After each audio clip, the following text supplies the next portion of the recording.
સ્વાગત છે મિત્રો આજના નવા લેક્ચરમાં અને આજે ખરેખર એક નવો ટોપિક સમજવા જઈ રહ્યા છીએ ધેટ ઇઝ અ વર્બ. બરાબર છે? તો વર્બ ને આજે સમજવા જઈ રહ્યા છીએ. તો verb is one of the important topics in English. One of the important topics એટલે ખૂબ અગત્યનો છે. વર્બ જે છે એ ખૂબ જરૂરી છે. આમ તો આ પહેલા જેટલા આપણે ટોપિક સમજ્યા એ પણ એટલા જ જરૂરી છે, પણ સાથે સાથે આ પણ જરૂરી છે. શરૂઆત આપણે કરી હતી સબ્જેક્ટ અને ઓબ્જેક્ટ, અને ત્યારે એક ડેફિનેશન આપણે સામાન્ય લીધી હતી વર્બની. બરાબર છે? અને એ ડેફિનેશન કદાચ હશે વાક્યમાં ક્રિયા દર્શાવતા શબ્દને ક્રિયાપદ કહે છે. કોને કહે છે? ક્રિયા દર્શાવતા શબ્દ. ક્રિયાનું ઇંગ્લિશ અહીં કર્યું છે મેં એક્શન. વાક્યમાં એક્શન દર્શાવતા એટલે આપણને તરત યાદ આવી જાય પેલી એક્શન મૂવી, તડાપડી ધૂમ ધૂમ.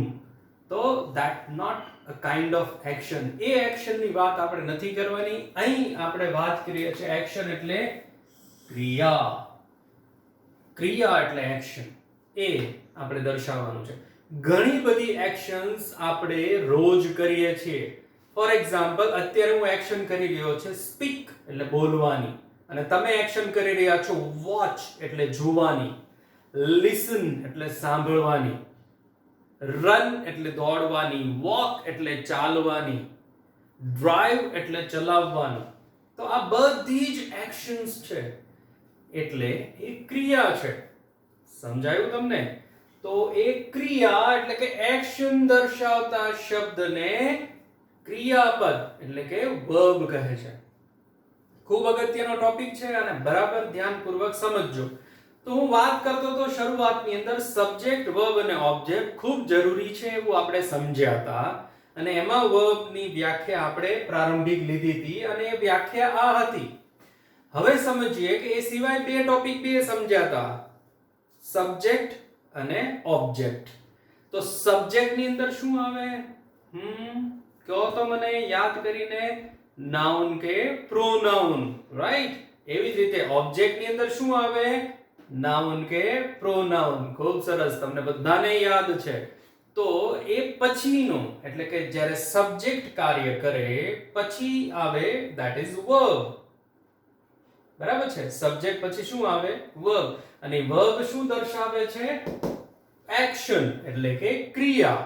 બરાબર છે? તો એને આપણે હવે સમજવાના છીએ ખૂબ ડિટેલમાં. અને આ વર્બ ને બીજું એક નામ આપણે આપી શકીએ ટેન્સીસ. યસ. તો ટેન્સીસ પણ વર્બ થી જ થાય છે. બરાબર છે? અને એક રીતે સમજીએ તો tenses is nothing but a time. પણ જો કે જ્યારે એ આપણે સમજીશું ત્યારે એને બરાબર ઊંડાણપૂર્વક એને સમજવાનો પ્રયત્ન કરીશું, પણ હાલ પૂરતું ટેન્સીસ એ વર્બ ને લગતો ટોપિક છે અને એને આપણે સમજવાનું છે. ક્લિયર? તો આ ડેફિનેશન એવી થઈ કે વાક્યમાં એક્શન એટલે ક્રિયા દર્શાવતા શબ્દને ક્રિયાપદ કહે છે. It shows actions. બરાબર છે? પણ એક્શનની સાથે હવે આગળ જેમ જેમ હું ક્રિયાપદને આગળ લેતો જઈશ એમ આ વ્યાખ્યા ખોટી થતી જશે. બરાબર સમજો હું જે કહી રહ્યો છું, આ વ્યાખ્યા ખોટી થતી જશે. બરાબર? એટલે એક રીતે અ પાર્ટ એટલે એનો એક હિસ્સો છે. A part of definition is correct. પણ જેમ જેમ આપણે આગળ વધશું એમ એ વ્યાખ્યા જે શરૂઆતની ડેફિનેશન છે એ ખોટી થતી જશે. ક્લિયર છે? સમજીએ આગળ શું કહેવા માંગે છે. આ શબ્દ કે શબ્દ સમૂહ એટલે ઘણીવાર શબ્દ એટલે કે વર્ડ કે જે એક્શન દર્શાવે છે એ એક શબ્દ પણ હોય અને શબ્દોનો સમૂહ એટલે એકથી વધુ શબ્દ પણ હોઈ શકે. એટલે જેમ જેમ આગળ વધશું એમ આમાં પણ સમજૂતી આપીશું. શબ્દ સમૂહ એ શું શું દર્શાવે છે? એક્શન દર્શાવે છે. એક્શન એટલે હમણાં આપણે કીધું હતું ક્રિયા. સ્ટેટ એટલે વર્ણન કરે છે, અને એક રીતે શેનું વર્ણન કરે છે? કન્ડિશન એટલે પરિસ્થિતિનું વર્ણન કરે. એવું થાય. આમાં ફીલિંગ્સ આવી શકે. ફીલિંગ્સ દર્શાવે છે. બરાબર છે? અહીં એક્શન દર્શાવે છે. એક્શન મેં તમને કીધું સૂવું, જાગવું, નાચવું, ખાવું, પીવું, આ બધી જ એક્શન છે. બરાબર છે? અને સ્ટેટ એટલે વર્ણન કરવાનું, ફિલિંગ્સ બધી આવી શકે, લિસન આવી શકે, વોચ આવી શકે, એ સ્ટેટ પરિસ્થિતિ દર્શાવે છે. એવી જ રીતે કન્ડિશન પરિસ્થિતિ દર્શાવે છે કે આ છે, વાસ્તવિકતા આ છે, વાસ્તવિક પરિસ્થિતિ દર્શાવે છે. હમણાં એક્ઝામ્પલમાં બધું જ સમજવાનો પ્રયત્ન કરીએ. એ પછી શું કહે છે? કર્તા એટલે કે સબ્જેક્ટ. આગળ આપણે સમજીને આવ્યા છે વોટ ઇઝ અ સબ્જેક્ટ. દ્વારા થતી ક્રિયા દર્શાવાય છે, એટલે જે કોઈ પણ ક્રિયા કરે એ કર્તા કહેવાય, એવું આપણે સમજ્યા હતા. એટલે હવે આપણે પહેલા આપણે જે ક્રિયા કરનાર છે એની સમજૂતી લીધી. ક્રિયા કરનાર કોણ હોઈ શકે? નામ કે પ્રોનાઉન. હવે જે ક્રિયા થાય છે એની આપણે સમજૂતી લેવાની છે, ધેટ ઇઝ એક્શન. એક્શન અલગ અલગ હોઈ શકે, એક્શન, સ્ટેટ એન્ડ કન્ડિશન. આ ત્રણેય દર્શાવે છે, ધેટ ઇઝ વર્બ. ઓકે, અને હવે સમજીએ, આ થોડું સમજવા માટે મૂકેલું છે. It is a heart of a sentence. It is a heart of a sentence. Heart of a sentence એટલે કોઈ પણ વ્યક્તિના શરીરમાં હાર્ટ છે ને એ ઇમ્પોર્ટન્ટ, વન ઇમ્પોર્ટન્ટ ઓર્ગન છે. હવે એવું કેમ કે દાખલા તરીકે કોઈ વ્યક્તિને હાથ નથી તો એ જીવી શકશે? જીવી શકે ને? યસ. કોઈ વ્યક્તિને પગ નથી. આવા ઘણા બધા વ્યક્તિઓ જોયા છે જેને હાથ નથી, પગ નથી, આંખો નથી, એ સાંભળી નથી શકતા, અને ઘણા બધા એવા છે કે જેને મગજ નથી, એ પણ જીવે છે, ખૂબ સારી રીતે જીવે છે. પણ કોઈ એવા વ્યક્તિને તમે જોયા છે કે જેને હાર્ટ ન હોય? Yes. A person cannot live without a heart. Heart વિના કોઈ વ્યક્તિ જીવી શકે નહીં.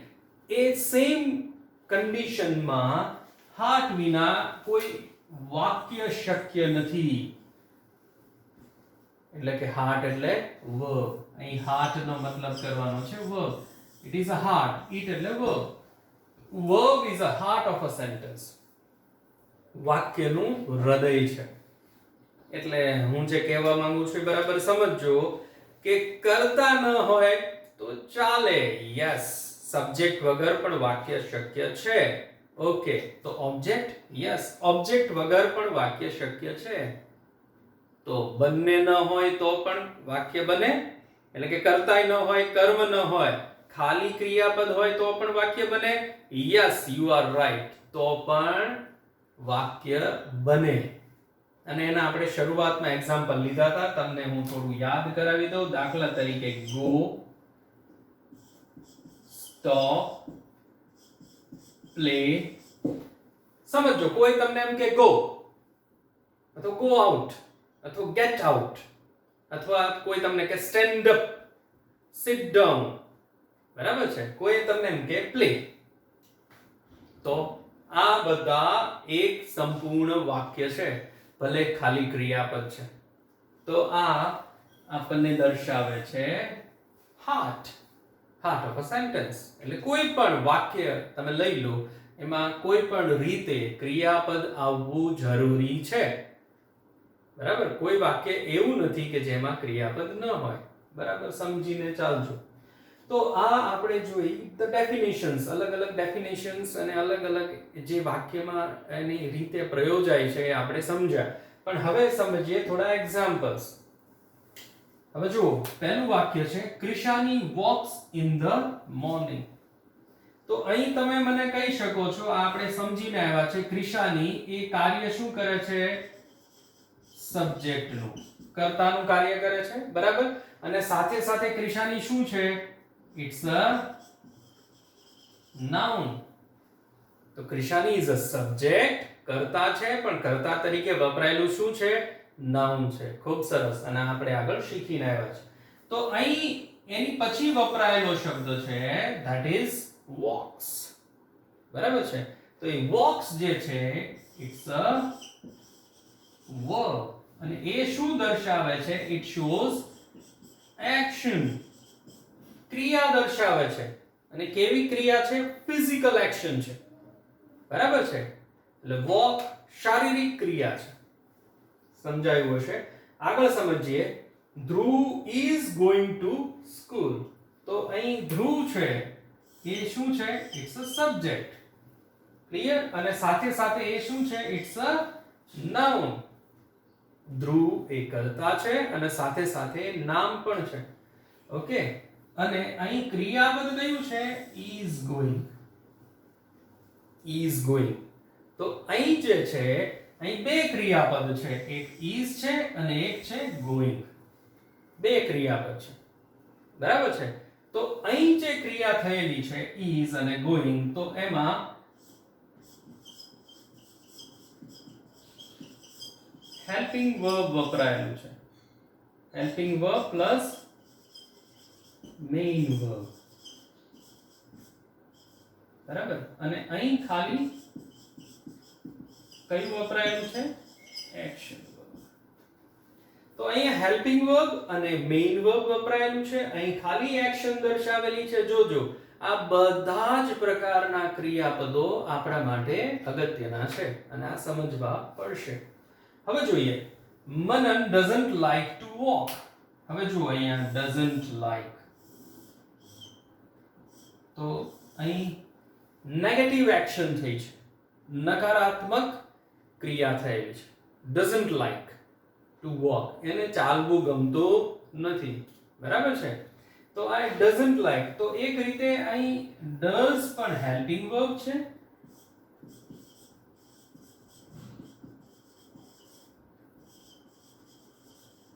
અને પ્લસ like જે છે that is a main verb. પણ આ ટોટલ ઓવરઓલ નેગેટિવ એક્શન દર્શાવે છે, નકારાત્મક ક્રિયા દર્શાવે છે. બરાબર? એટલે એવું પણ બને કે નકાર પણ દર્શાવવા માટે આપણે ક્રિયાપદનો ઉપયોગ થાય છે. હવે સમજો અહીંયા. બરાબર? હવે ક્રિશાની પરથી કઈ ક્રિયા થાય છે એ આપણને ખબર ન પડે. એ નકાર થશે, હકાર થશે. એટલે નામનો કોઈ રોલ નથી ક્રિયામાં. એ ક્રિયા જે છે એ પોતે હકાર, નકાર, પ્રશ્નાર્થ આ બધું જ ક્રિયાપદ જ દર્શાવે અને સાથે સાથે સમય પણ દર્શાવે. એટલે સમજો, જે પણ આપણે રમત રમવાની છે એ ક્રિયાપદ સાથે છે, નામ સાથે નહીં. હવે આ ક્રિશાની વાળું વાક્ય છે, એને પણ હું નકાર બનાવી શકું. ક્રિશાની doesn't like to walk, તો એ નકાર થઈ ગયું. અહીં walks કર્યું છે તો એ હકાર થયું અને સાથે સાથે ફિઝિકલ એક્શન દર્શાવી, એક્શન દર્શાવી. બરાબર છે? એટલે જે કંઈ પણ રોલ જે છે, વાક્યને નકાર બનાવવું, વાક્યને હકાર બનાવવું, વાક્યને પ્રશ્નાર્થ બનાવવું, એ તમામ કોણ કરશે?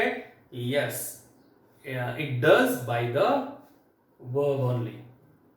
ઓકે, સમજો. અને સાથે સાથે એ સમય પણ દર્શાવશે. ક્રિયાપદ સમય પણ દર્શાવશે. આગળ જતા બધું જ ક્લિયર થતું જશે. એટલે અત્યારે સમજવાનું છે કે એ શું છે, વર્બ શું છે. એક્શન દર્શાવે છે, ફિઝિકલ એક્શન દર્શાવે છે, મેન્ટલ એક્શન દર્શાવે છે. આ બધું જ આપણે અહીંયા પ્રાથમિક માહિતી લઈ રહ્યા છીએ. હવે જો, Mala is a good girl. Mala is a good girl, તો અહીં જે છે is વપરાયેલું છે, તો is માં કોઈ એક્શન તો છે નહીં. છે કોઈ એક્શન? ફિઝિકલ એક્શન નથી ને? કોઈ ફિઝિકલ એક્શન નથી. માત્ર દર્શાવેલું છે કે માલા ગુડ ગર્લ છે. બરાબર છે? તો એ હકીકત કે વાસ્તવિકતા દર્શાવે છે. એટલે અહીં જે છે એ is એ લિંકિંગ વર્બ છે. કોઈ આવી રીતની એક્શન નથી. લાઈક એટલે ગમવું, ગો એટલે જવું, વોક એટલે ચાલવું, એવી કોઈ એક્શન નથી. પણ આમાં શું દર્શાવે છે? ઇટ શોઝ કન્ડિશન, પરિસ્થિતિ દર્શાવતા સ્ટેટ. આ માલા છે એ ગુડ ગર્લ, સારી છોકરી છે. બરાબર છે? એ વર્ણન કર્યું આપણે કે ભાઈ આ આવું છે. સમજાય છે?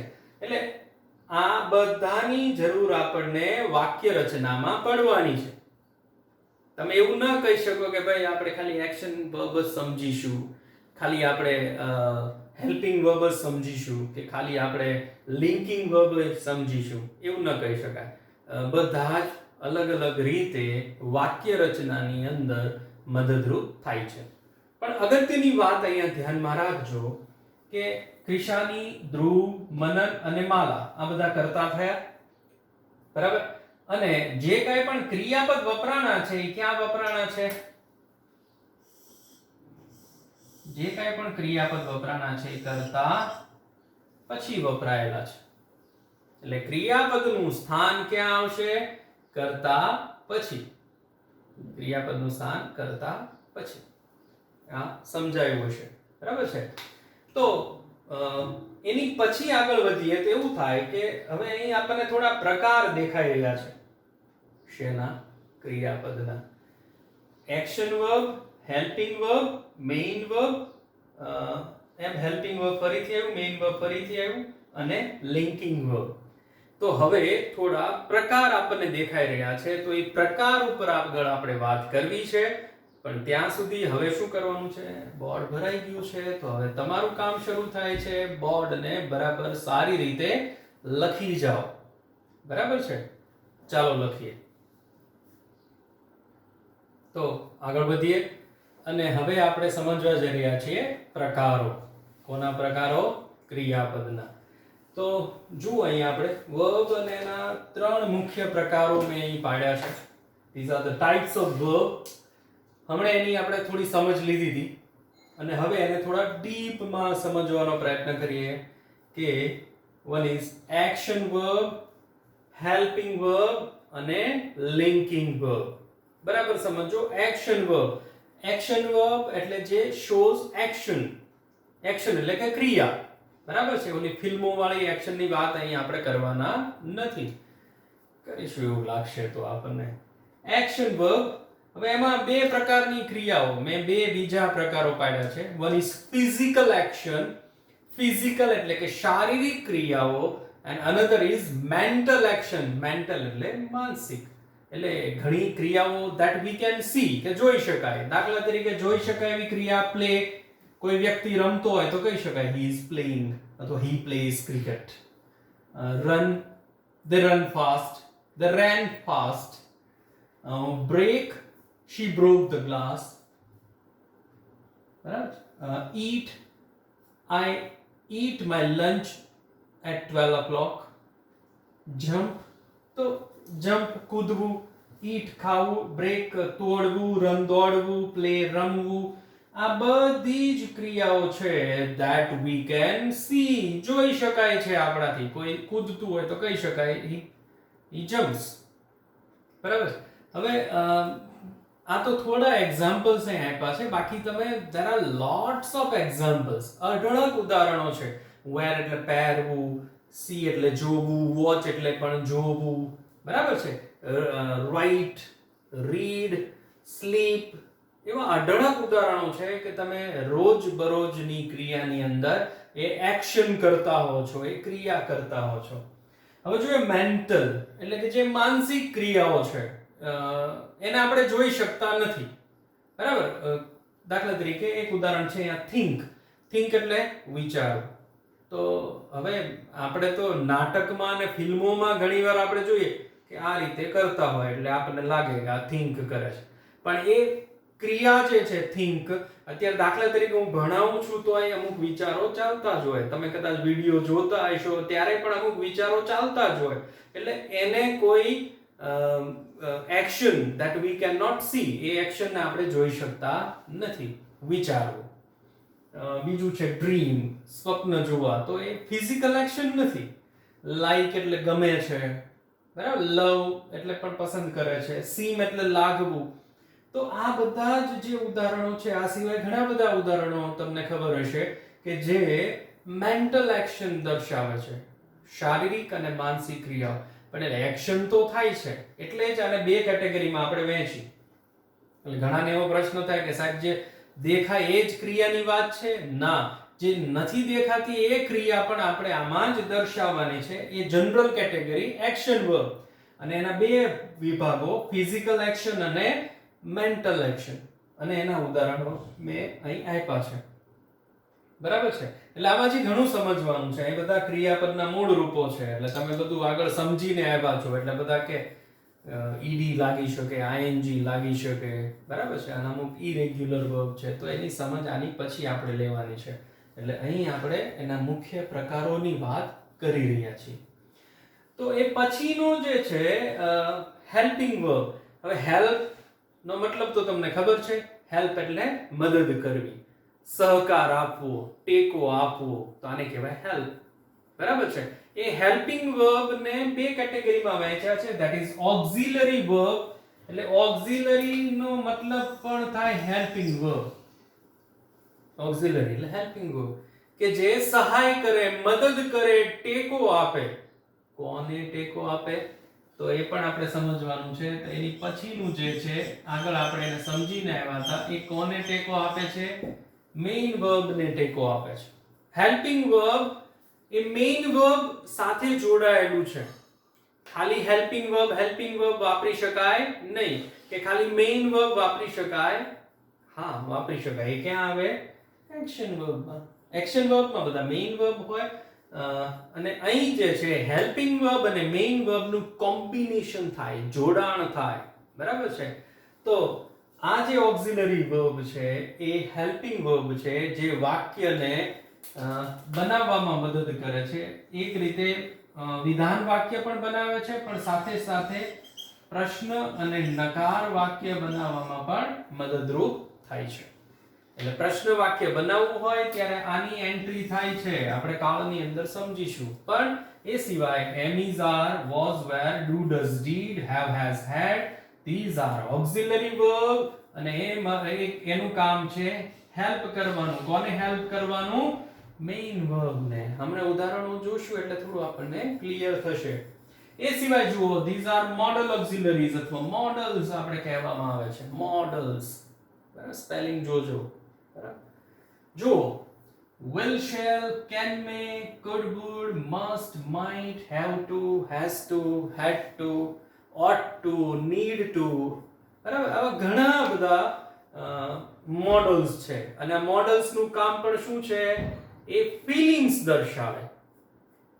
બરાબર છે, ફીલિંગ્સ દર્શાવે. તો ફીલિંગ્સ જે છે પણ એની સાથે એને લઈને આવવું પડે મેઇન વર્બ ને. ખ્યાલ આવે છે? એને પણ ઉદાહરણો દ્વારા આપણે સમજવાનો પ્રયત્ન કરીશું. પણ અત્યારે આપણે ખાલી સમજવાનું શું છે? these are auxiliary verb, these are modal verbs. પણ એ બધાનું કામ શું છે? હેલ્પ કરવાનું. કોને હેલ્પ કરવાનું? મેઇન વર્બ ને. બરાબર. આ જે છે એક્શન વર્બ અથવા આ બધા જે એક્શન એટલે ફિઝિકલ અને મેન્ટલ વર્બ્સ જે છે એ વાક્યમાં સ્વતંત્ર રીતે વપરાય. પણ આ જે ઓક્ઝિલરી વર્બ છે અથવા મોડલ્સ જે છે એ સ્વતંત્ર રીતે વાપરી શકાતા નથી. એ આધારિત છે મેઇન વર્બ સાથે. બરાબર છે. એટલે ખાલી આપણે am, is, are, was, were કે have, has, had વાપરવું હોય તો એને આપણે કેવું પડે? Linking verb. હવે આ લિંકિંગ વર્બ થોડું અલગ છે. હેલ્પિંગ વર્બ સમજ્યા કે મેઇન વર્બ ને મદદ કરે છે. એક્શન વર્બ છે એ ક્રિયા દર્શાવે છે. પણ લિંકિંગ વર્બ શું છે? લિંક નો મતલબ શું થાય? લિંક એટલે જોડવું. તો આ જોડે છે શું? એ જોડે છે નામ કે સર્વનામ. નામ કે સર્વનામ અને વિશેષણને જોડે છે. હવે નામ સર્વનામ તમે સમજીને આવ્યા છો, તો એ નામ સર્વનામ અને વિશેષણને જોડવાનું કામ કરે છે. ઇટ લિંક્સ, એ જોડે છે. બરાબર છે. પણ અહીં કોઈ એક્શન થતી નથી. બરાબર સમજજો. એક્શન એટલે કે ક્રિયા થતી નથી. જોડવાનું કામ કરે છે. જોડવાનું કાર્ય કરે છે. શું જોડે છે એ પણ આની અંદર દર્શાવેલું છે. અને હવે સમજવાનું છે, એ દર્શાવે છે હકીકત કે વાસ્તવિકતા. હકીકત કે વાસ્તવિકતા દર્શાવે. બરાબર છે. એક એક્ઝામ્પલ આગળ લખ્યું હતું આપણે કે માલા ઇઝ અ ગુડ ગર્લ. તો આ શું દર્શાવ્યું? હકીકત કે વાસ્તવિકતા. માલા ઇઝ અ ગુડ ગર્લ. તો આમાં કોઈ એક્શન નથી થતી, ફિઝિકલ કે મેન્ટલ કે કોઈ આમાં હેલ્પિંગ વર્બ કે મેઇન વર્બ નથી. એ એમનેમ જ વપરાયેલું છે. એટલે આ બધા જે ઉદાહરણો છે am, is, are, was, were, have, has, had, આ બધા ખાલી એમનેમ વપરાય કરતા સાથે. તો એ it shows link a link કરે છે શું? નામ કે સર્વનામને વિશેષણ સાથે જોડે છે, અથવા નામને નામની સાથે જોડે, સર્વનામને સર્વનામ સાથે જોડે, એવું પણ થઈ શકે. અને નામને વિશેષણ પણ જોડાય. ઉદાહરણ દ્વારા આપણે સમજીશું. પણ એ શું દર્શાવે છે કે શું નથી દર્શાવતું? કોઈ એક્શન નથી દર્શાવતું. આ ફિઝિકલ કે મેન્ટલ સાથે સાથે જોડવાનું કાર્ય કરે છે, જે મેં સમજાવ્યું. અને મહત્વનું શું છે? હકીકત કે વાસ્તવિકતા દર્શાવે છે. તો આ અત્યારે હાલ પૂરતા 3 મેં ક્રિયાપદના પ્રકારો પાડ્યા છે. ફર્સ્ટ ઇઝ કયું છે? એક્શન વર્બ, હેલ્પિંગ વર્બ અને લિંકિંગ વર્બ. અને એના પેટા પ્રકારો પાડ્યા છે, પણ આ મેજર પાર્ટ એનો આ છે. બરાબર? આ બધા હેલ્પિંગ વર્બ છે, બધા જ હેલ્પિંગ વર્બ. અને હેલ્પિંગ વર્બ મેઇન વર્બ સાથે વપરાય, એમનેમ વપરાતા નથી. અને આ એમનેમ વાપરી શકાય, પણ એ ફિઝિકલ અને મેન્ટલ બે પ્રકારની ક્રિયાઓ દર્શાવે છે. અને લિંકિંગ વર્બ છે તેની સાથે કોઈ એક્શન વર્બ આવતું નથી. એ ખાલી એમનેમ પોતે સ્વતંત્ર રીતે વપરાતું હોય છે. તો હોપ કે આ તમને પ્રકારો સમજાયા હશે. તો હવેનું કામ તમારું શરૂ થાય છે. પાછું શું કામ કરવાનું છે? Yes, write down the board work. તો સમજીએ થોડા એક્ઝામ્પલ દ્વારા કે હું જે કહેવા માંગુ છું, જે 3 પ્રકારો એ કઈ રીતે વાક્યની અંદર ઉપયોગમાં આવે છે. તો અહીં મેં થોડા ઉદાહરણ લીધા છે. ધીઝ આર સિમ્પલ સેન્ટેન્સીસ, પણ આપણે અહીંયા દર્શાવવાનું છે એક્શન વર્બ, હેલ્પિંગ વર્બ અને લિંકિંગ વર્બ. આ ત્રણેયની સમજૂતી આ ઉદાહરણો દ્વારા આપણે સમજવાની છે. તો તૈયાર ને? ચાલો સમજીએ. પહેલું વાક્ય, she is reading a newspaper. she is reading a newspaper. તો આને તો તમે ઓળખો જ છો.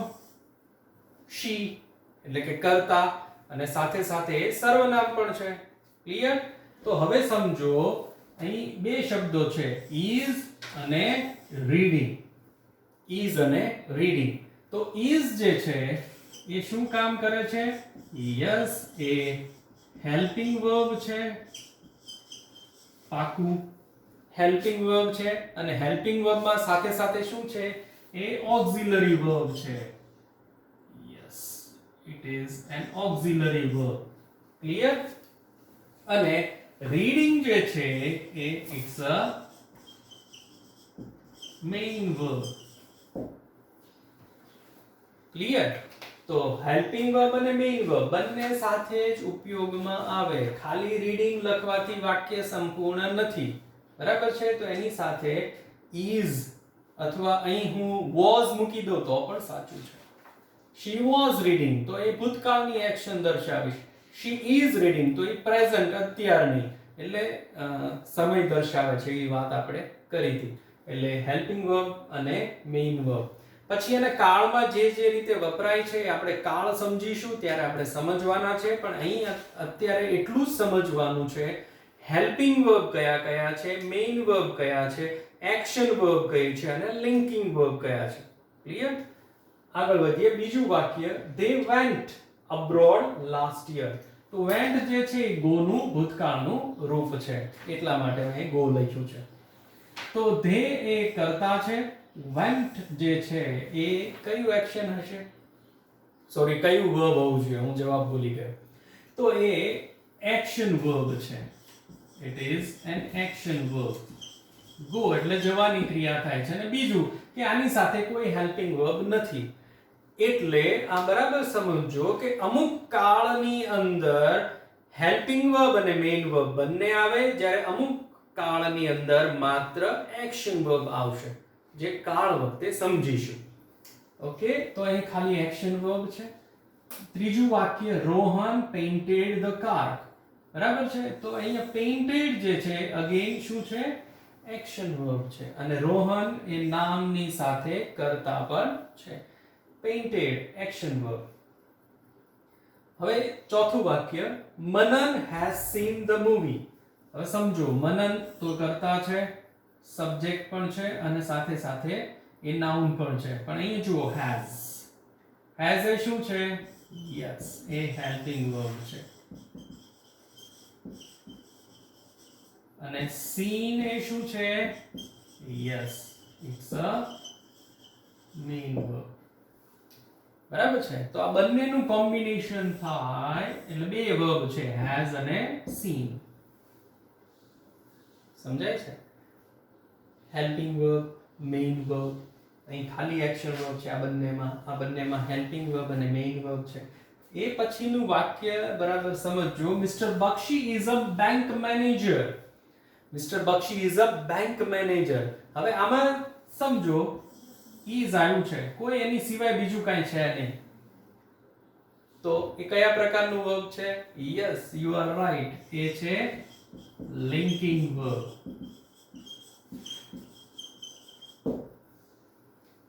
Mister Bakshi is a bank manager.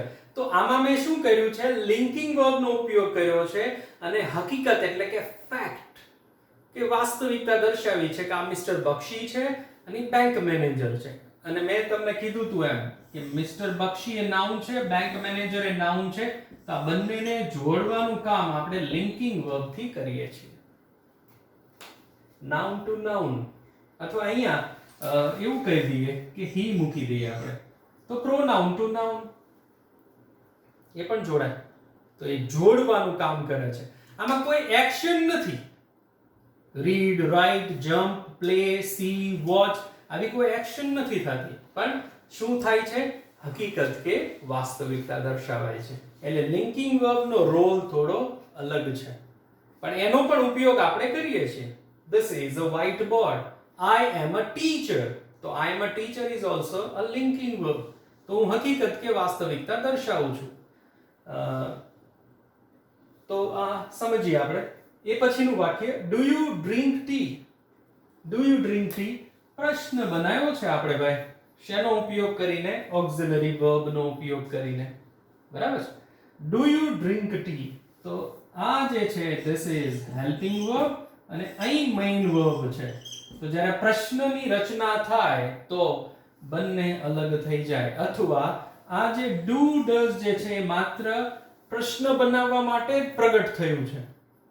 સાદો વર્તમાન કાળ તમે સમજીને આવ્યા હશો ત્યારે તમને સમજાયું હશે કે આ ડુ ડઝ એમના વાક્યમાં ન વપરાય, કાં તો એ પ્રશ્નમાં હોય કે નકાર હોય તો જ એ વપરાય. કાળ વખતે એ સમજીશું. પણ અહીં હેલ્પિંગ વર્બ અને main verb, auxiliary verb. Okay. She should walk fast. She should walk. તો અહીંયા should આવ્યું છે અને walk આવ્યું છે. તો walk is a main verb અને should છે એ કયું છે? મોડલ. પણ મોડલ ની સાથે સાથે શું છે? Helping verb, auxiliary verb. બરાબર છે? તો આ મોડલ ઓક્સિલરી તરીકે વપરાયું. She should walk fast. She should walk fast. She must walk fast. She can walk fast. આ અલગ અલગ તમે મોડલ ઓક્સિલરીઝ નો ઉપયોગ કરી શકો છો, પણ એ બધા જ મોડલ ઓક્સિલરી છે એનો જે અર્થ છે એ અલગ છે. બરાબર છે? એ મોડલ્સ વખતે સમજીશું. છેલ્લું વાક્ય, Arijit is a good singer. Arijit is a singer. Okay. Arijit is a good singer એવું પણ કહી શકો. Arijit is a famous singer એવું કહી શકાય. તો આમાં પણ શું છે? linking verb. Yes, it's a linking verb. હવે દાખલા તરીકે સિંગર ન રહ્યો હોય તો આપણે was લખી શકાય, પણ અત્યારે was લખવું જરૂરી નથી. અરિજીત was a singer એવું કહી શકાય. તમે દાખલા તરીકે Sachin was a cricketer. Sachin was a good batsman. was એને કહી શકો, પણ વિરાટને તમે એવું ન કહી શકાય વિરાટ was a cricketer. પણ વિરાટ અત્યારે ક્રિકેટ રમે છે એટલે આપણે કહી શકશું કે વિરાટ is a good cricketer. તો એમાં પણ મેં શું દર્શાવ્યું? હકીકત કે વાસ્તવિકતા. તો જ્યારે આપણે હકીકત કે વાસ્તવિકતા દર્શાવીએ છીએ, નામ કે સર્વનામને જોડીએ છીએ અથવા નામ કે વિશેષણને જોડીએ છીએ તો એ લિંકિંગ વર્બનું કાર્ય કરે છે. જ્યારે એ સિવાયના જે છે એ કાં તો એક્શન વર્બ હોઈ શકે અથવા હેલ્પિંગ વર્બ અને મેઇન વર્બનું કોમ્બિનેશન હોઈ શકે. તો આશા રાખું છું કે આ તમને સમજાણા હશે જે ત્રણ પ્રકારો કર્યા છે. આની સિવાય પણ ક્રિયાપદના બીજા પ્રકારો પણ છે, તો એને પણ આપણે સમજવાના છે. જેમ આપણે નાઉનની સિરીઝ ચલાવી, પછી પ્રોનાઉનની સિરીઝ ચલાવી, તો હવે આપણે સિરીઝ ચલાવી રહ્યા છીએ વર્બની. બરાબર છે. તો વર્બ ને આપણે બરાબર સમજીશું. તો અત્યારે આ જે 3 પ્રકારો આપણે સમજ્યા છે અને બરાબર વ્યવસ્થિત રીતે તમારી નોટબુકની અંદર લખી જજો બધું જ બોર્ડ વર્ક. અને સાથે સાથે તમારે બીજું શું કરવાનું છે, આની પછી એક વર્કશીટ આવશે, તો વર્કશીટને પણ તમારે સરસ રીતે લખી જવાની છે. તો આવજો મિત્રો.